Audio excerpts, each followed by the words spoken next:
Emergency এক bag রক্তের প্রয়োজন। পি পজিটিভ রক্তের তো নাম শুনি না।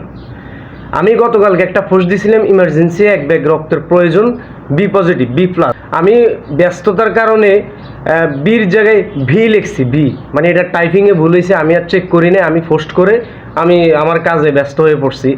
এখন বিপদের সময় মানুষকে সাহায্য না করে, এগিয়ে না এসে মানুষের ভুল ধরা শুরু করছে। মানে একটা লোক কমেন্ট বক্সে এসে লিখছে বি পজিটিভ রক্ত, তো এটার নাম শুনি নাই। আসলে বিষয়টা হলো আমার টাইপিংয়ে ভুল হয়েছে, এটা ভুল হইতেই পারে। তো এটা ভুল মানে তার মানে এটা না যে আমি ভুল গ্রুপের কথা বলছি। এটার মানেই তো এটা যে বি জায়গায় বি হয়েছে, বি পজিটিভ রক্তের প্রয়োজন। সেই রোগীর এখন পর্যন্ত বি পজিটিভ রক্ত ম্যানেজ হয় নাই।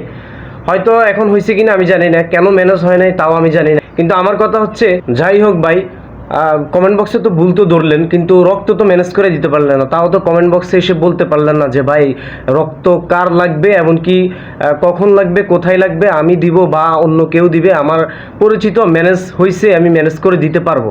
তাও তো ওই রুগীর জন্য একটা হেল্প হইতো, সেটা তো করতে পারলাম না। কিন্তু ঠিকই আমার ভুলটা ধরে বসছে। আমাদের সমাজে আসলে এমন মানুষ আছে যে আমরা এটাই পারি যে কারো ভালো জিনিসগুলাকে প্রশংসা করি না, কিন্তু খারাপ হলেই আমরা সেটাকে নিয়ে মন্তব্য করা শুরু করি। এটাই বাস্তব।